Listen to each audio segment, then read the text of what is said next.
At the edge of Hollow Creek stood a weathered farmhouse. It was old and grey, the paint peeled and the porch sagged. No one had lived there for years. People said it was haunted. Locals told stories. They whispered about shadows in the windows. Some claimed to hear voices at night. Children were warned to stay away. The old farmhouse was a place of mystery and fear.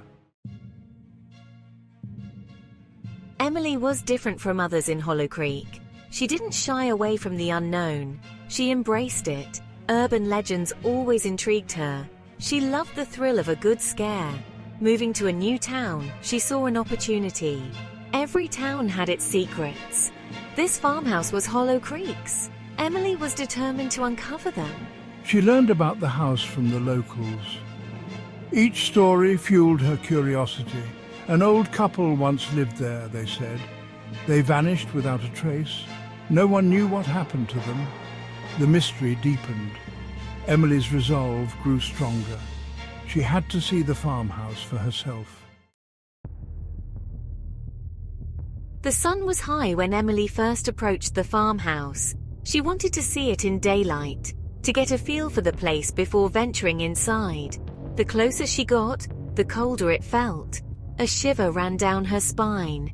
Taking a deep breath, she stepped onto the porch. The wood creaked under her feet. The front door groaned open.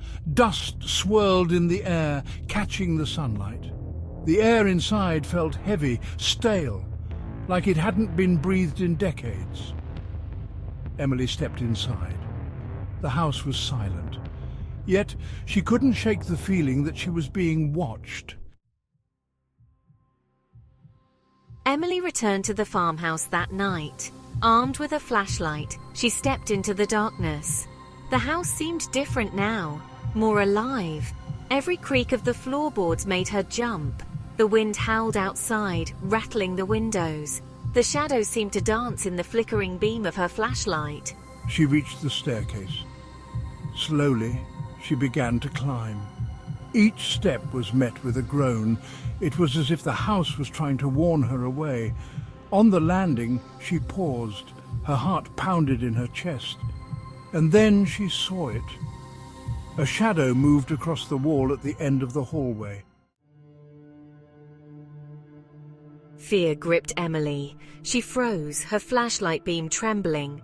The shadow moved again. This time it seemed to take on a human form. She wanted to run, but her feet felt rooted to the spot. Taking a shaky breath, she raised her flashlight. She had to see what was casting the shadow. As she approached the end of the hallway, the shadow vanished. Emily's heart raced. She was alone, or was she? Turning to leave, she found her way blocked. A heavy piece of furniture had fallen, barricading the stairwell.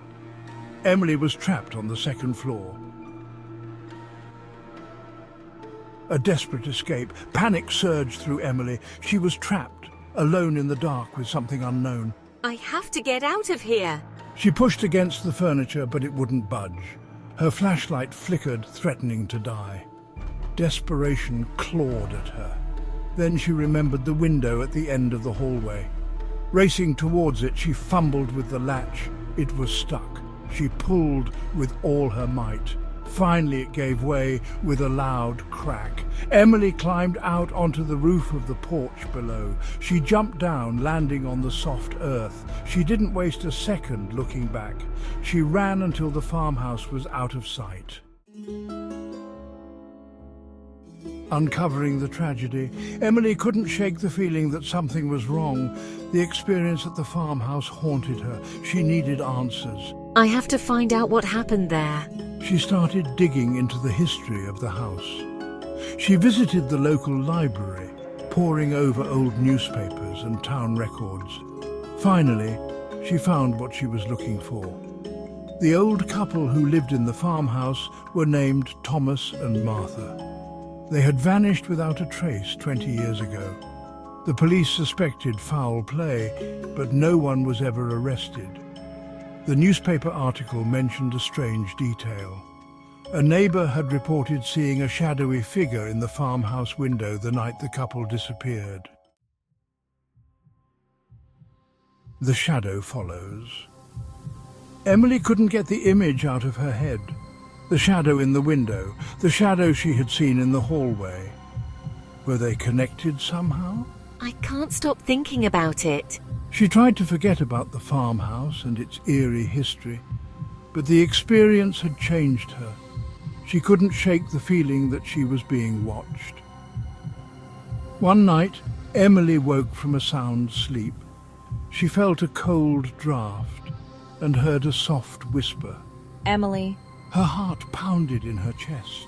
Slowly she turned to face the window. There, for a fleeting moment, she saw it again. The shadow, the same one from the farmhouse. It was gone as quickly as it had appeared. A haunting reminder. Emily sat up in bed, her breath catching in her throat. Had she imagined it? Was the trauma of the farmhouse experience manifesting itself in her mind? What is happening to me? She looked around the room, her eyes scanning every corner. But the shadow was gone. The only sound was the beating of her own heart. Despite the lack of evidence, a chill ran down Emily's spine. She couldn't escape the feeling that something had followed her home from the abandoned farmhouse. Something dark and mysterious. Something attached to the shadows. As Emily tried to convince herself it was just her imagination, she couldn't ignore the lingering question. Was she truly alone, or was she being watched even now by the shadow from the window?